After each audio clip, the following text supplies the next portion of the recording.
lamang sarili niyo sa mga pangakong napapako. At sanayin niyo na rin ang sarili niyo na wala tayong katulong dito. Ate, tama na. Tortang talong lang ang ulam. Hindi bale, pag nagpadala uli ng pera, marami na uli tayong ulam. At hindi lang ulam ha, t-shirts, pabango, bag, Ate, sapat. tama na sabi. Michael, dali mo na si Daday sa kwarto. Sige na. Sige na anak, Daday. Pasok na sa kwarto. Sama sa kuya. Sige na anak. Pwede ba? Tigilan mo na nga pagtawag sa kanila ng anak. Mamiss pa ni Daday yan, mawawala ka rin naman.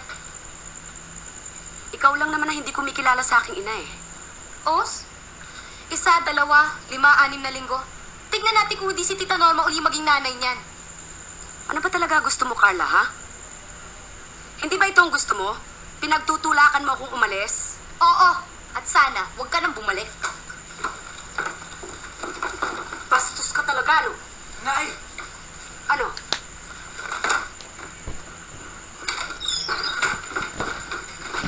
Ano?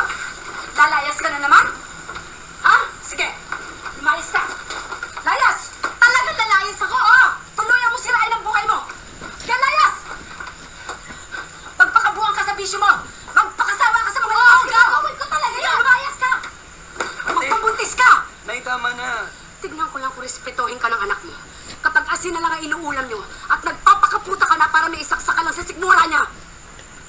Alam mo, nagpapasalamat ako sa Diyos at hindi isinilang ang 2 bata na galing sa isang babae na irresponsable at makasarili tulad mo.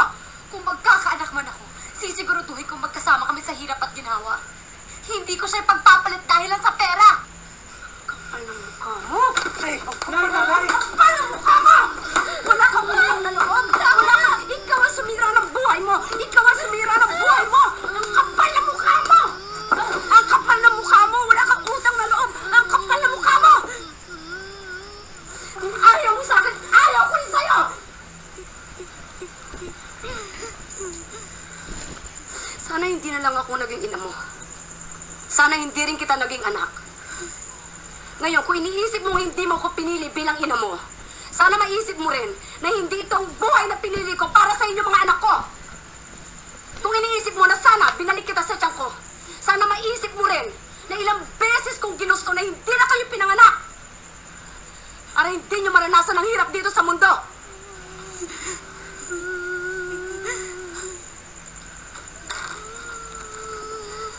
Pero nandito na ako. Andiyan kayo. Kahit nandito na ako sa manlupalop ng mundo, dito dala-dala ko.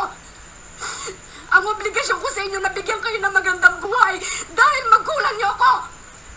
Hindi mo ako naiintindihan. Hindi ko hiningi lahat ng binigay niyo sa amin. Kayo, may gusto na hindi ako. Dahil mahal ko kayo. Mahal ko kayo.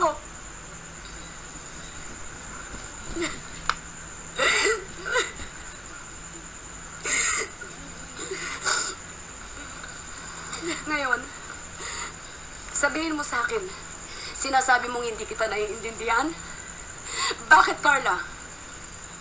Ako ba inintindi mo kahit minsan?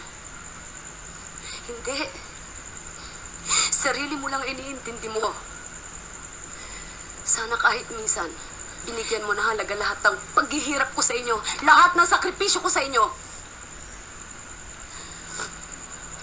Sana, tuwing umiinom ka ng alak, habang inihitit mo ang sigarilyo mo, habang nilulustay mo yung mga perang pinadala ko, sana maisip mo rin kung ilang pagkain ang tiniis kong hindi kainin para lang makapagpadala ako ng malaking pera dito.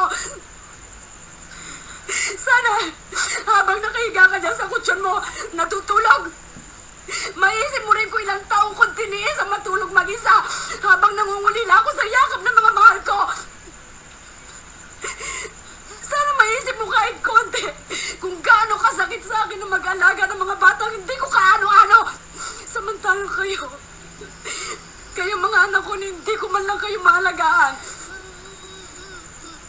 Alam mo ba kung gaano kasakit yun sa isang ina? Alam mo ba kung gaano kasakit yun? Kung hindi mo ko kayang ituring bilang isang ina, Respetuhin mo na lang ako bilang isang tao. Yun lang, Carla. Yun man lang.